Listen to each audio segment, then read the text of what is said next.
Welcome and welcome back to Life of the Muse. I'm the Muse, this is my life, and I know you wonder where I've been.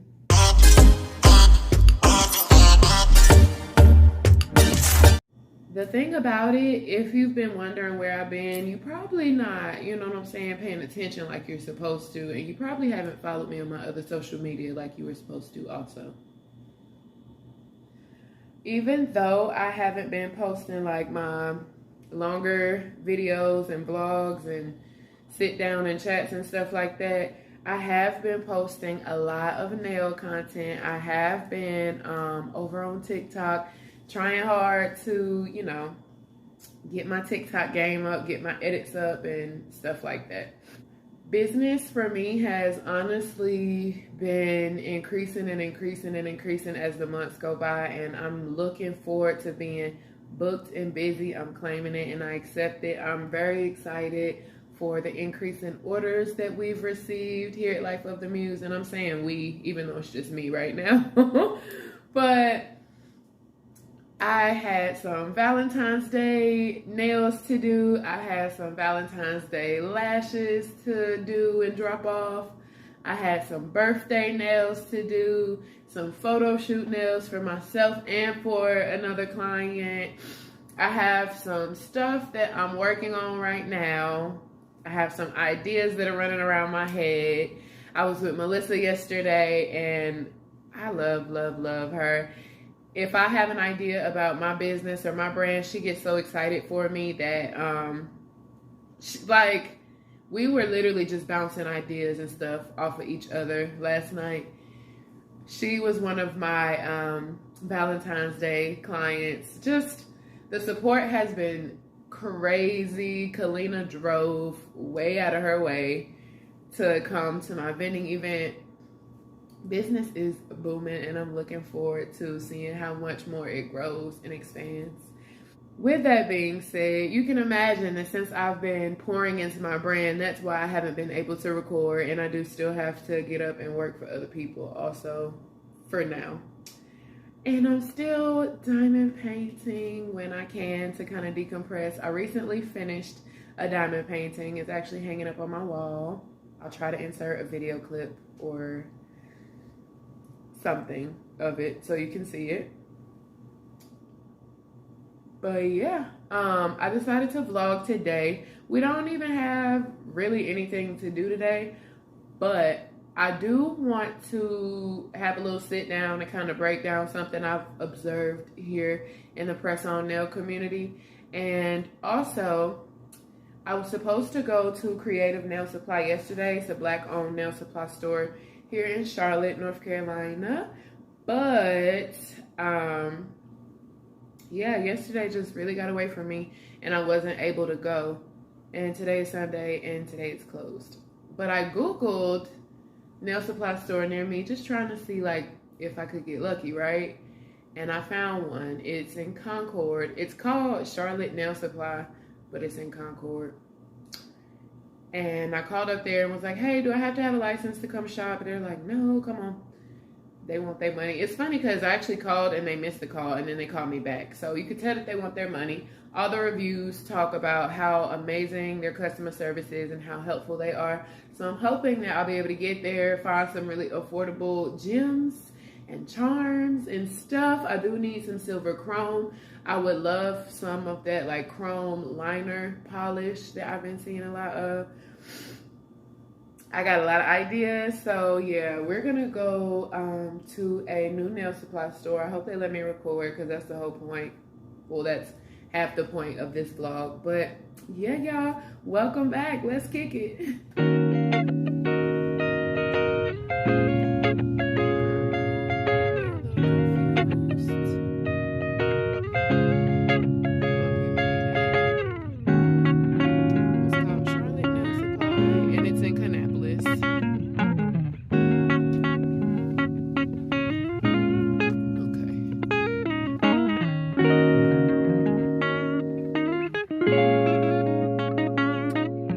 So we are working with a super strict and small budget. I think I already said like what I'm looking for. And it crossed my mind I could use a new brush too, because I'm starting to feel the metal wiggle when I use my favorite brush, meaning it's about to fall apart. So we're going to go in here. The review said that the customer service was amazing. So hopefully, I don't like that you want to walk around and shop with me. Let me shop. Let me look. I don't need supervised shopping.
The fuck terrible.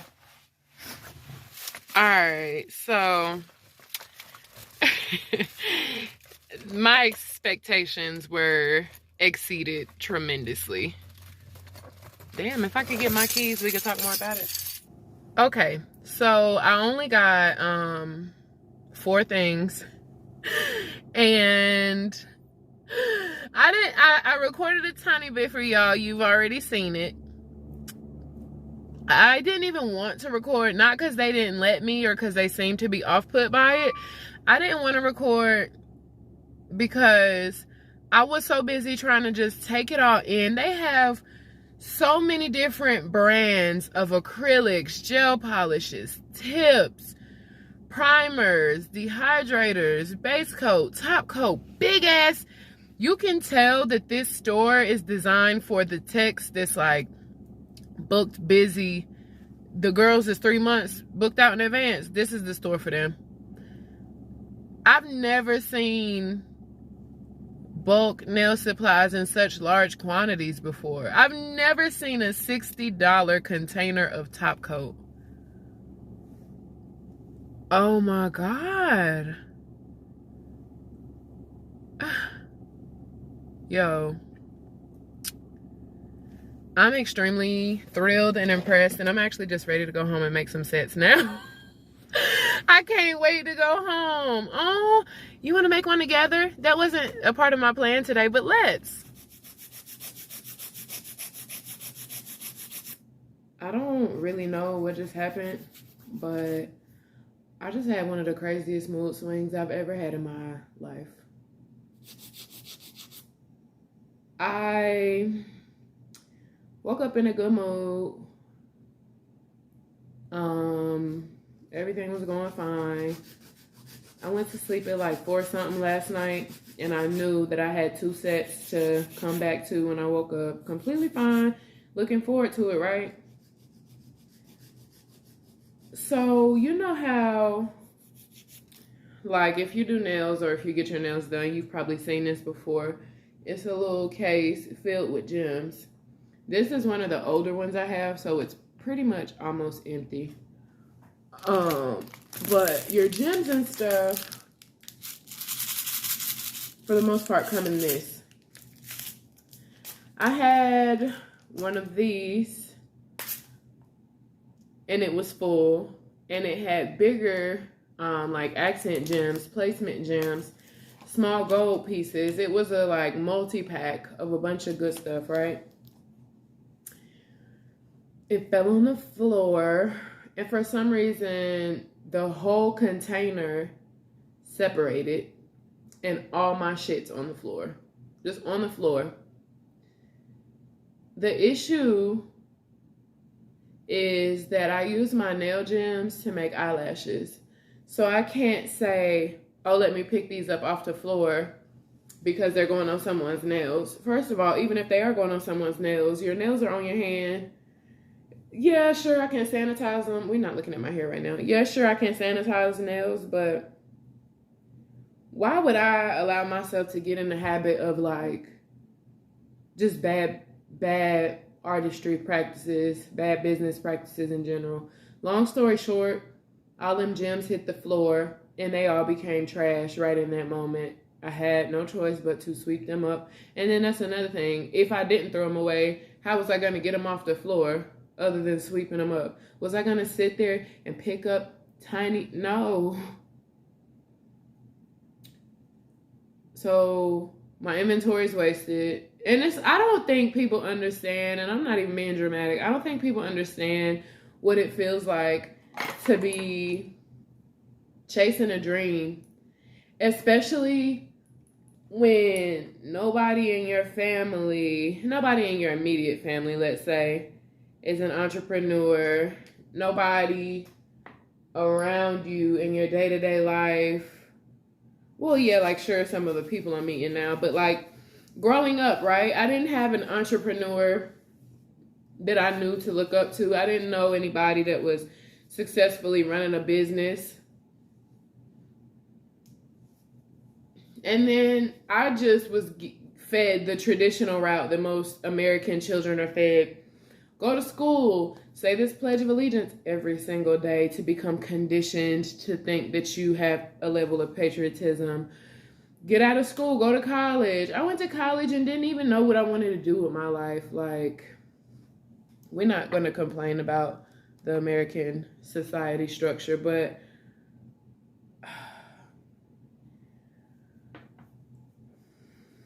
today is a really weird day because when them gems hit the ground, I didn't know what to do other than sob. And now I'm sitting here seeing that this polished bottle has been tipped over for I don't know how long.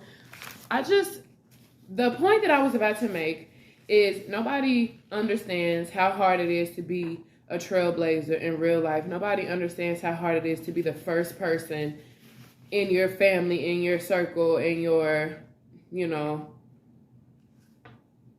perspective. I'm the first person I know building a business, and I don't have many resources financially, emotionally, physically. Like, I don't have nobody to...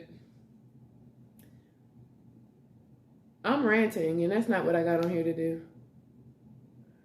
Let's hurry up and just make this point concise. It brought tears to my eyes to have to sweep up inventory that I paid for.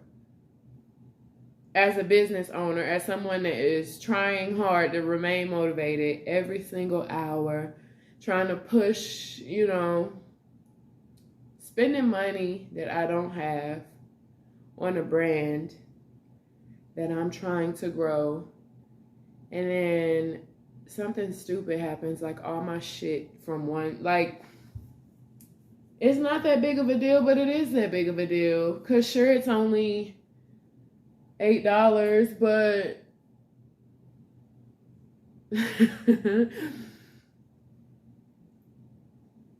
sure, it's only $8, but like, would you get up and go just throw $8 in the trash can? Because that's what I just had to do. And then it's $8 that people are supposed to be able to say, hey, I want that on my nails. Hey, I want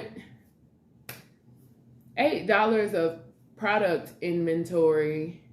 Any dollar of product inventory. I don't care if I got it for free. Like, it pissed me off that I have to throw my shit away.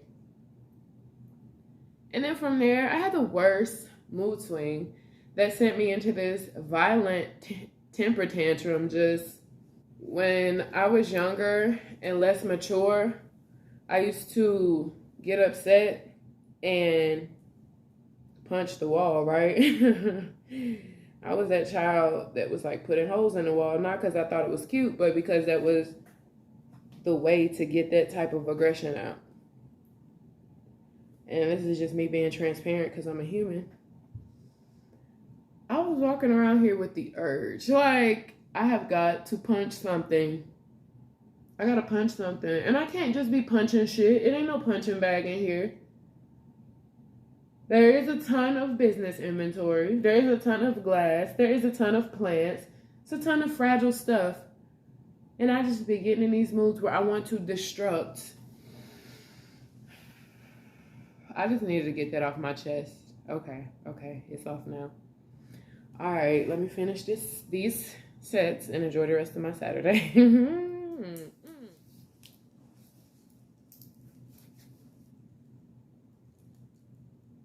All right, I got on my Lola Bunny Looney Tunes sweats, and I'm trying Sea Hut for the first time. It smells phenomenal.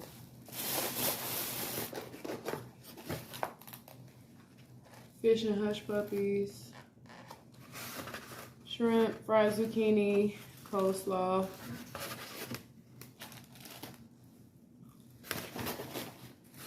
I didn't show y'all, this was collard greens.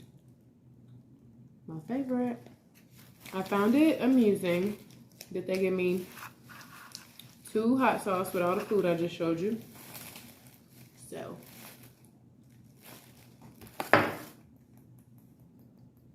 I hate that when I put hot sauce on stuff, it looks like I'm being obnoxious, and I'm really not trying to.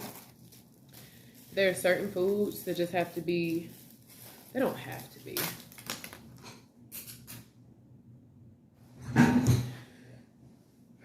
Anyways, according to my taste buds, there are some foods that I prefer to have them spicy. And if it's not spicy, I probably don't want it. Collards is one, cabbage is one. Fried chicken is one. Ramen. Yeah, I'm going back. So I'm trying a place that's new to me here in Charlotte. It's been there for a while though. I don't know why I'm just now trying it. But it's called Sea Hut. I go in there. The customer service was good, but it was so conflicting to me as a person. I'm not social with strangers. Like, I really don't care to talk to strangers if it's not about business or if I don't feel this pull towards you. I don't really want to talk. I actually struggle with people that aren't strangers sometimes, because if I just want to sit and chill and you want to have a full conversation, I just want to sit and chill. So I get there. The lady is asking me my phone number, and then she wanted to ask me my name, I guess for the purpose of the order. Like, she's putting this information in the computer. And she's like, oh, your last name is Kilgo. And I'm like, yeah, it is. She's like, oh my goodness. And I'm like, what? She's like, there's a lot of Kilgos in Monroe. You need to get up there and see about your family. Your name rings bells in Monroe. And I'm just like, oh, that's nice. Now, Kilgo is my granddaddy's last name. My grandma's husband. My mama's daddy. But with that being said, because it's not on my maternal side, like, I don't know how y'all family look, but I'm way more aware of and close to my maternal side. Well, I look at my grandparents as my mom and dad because that's whose house I was raised in. But, so that's why I'm saying maternal versus paternal. Because it's not my mom and daddy, but still. I'm closer to my grandma's side of the family than I am my granddaddy's side of the family. At my oldest brother, Greg's funeral, I was being introduced to some of my cousins in my, you know what I'm saying, early adulthood at the funeral. So I don't know them like that. Not like that. My siblings know the Kilgo side of the side of the family better than I do. Just because I'm the youngest, they spent more time with them than I have, you know, stuff like that. So, with that being said, there's a lot of people with the last name Kilgo that I have not met, don't know. I have a cousin in the NFL that somebody told me about, and I looked them up, and I was like, oh shoot. But I don't know them. You know, I wish I did, but I don't. So she was telling me how my lineage this, and you need to look into it that. And I didn't mind that. But I don't be wanting to talk, especially to strangers. And I am a person that's hungry to know my lineage, but I'm not a person that's like, I was more hungry for my food. Let's just do that. Let's say that. I didn't really want to stand there and converse with this lady about who might be who. And I did ask her, I was like, do you have some names or something you can tell me? She's like, oh yeah. If I had known one of the names that she said, would have been able to talk more about it. I ain't know none of them people. She was like, yeah. And Pastor Kilgo got the church. I'm like, damn. There's a church in my family? That's crazy. That's crazy. So, I have moments where I try to remind myself, it's okay to talk to people. You don't know what they got to say to you. You don't know who this is standing in front of you. This might be a conversation that you need to have. This might be a conversation that'll benefit you. But I still found myself standing there like, yeah, okay, that's nice. How much for a side of collard greens? Like, full transparency, I think the way that my dad's homegoing went has traumatized me from the whole, family. Like, when I was younger, I had my whole full family. And the older I get, the more it was like, watching people treat people certain ways, watching people treat people certain ways, but then 2 and 3 years later, you're like, damn, they weren't tripping. Finding out what you find out. I think I'm so traumatized from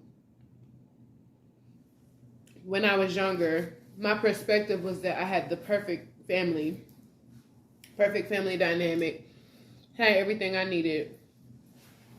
And as I got older and people began to pass away, it's cold in here. It's always different when somebody dies. It's always different when something traumatic happens. Because this person want to deal with it this way, this person want to deal with it that way. I said all that to say family is a traumatizing thing for me right now. So I wasn't hungry to go meet more family that could have the potential to traumatize me.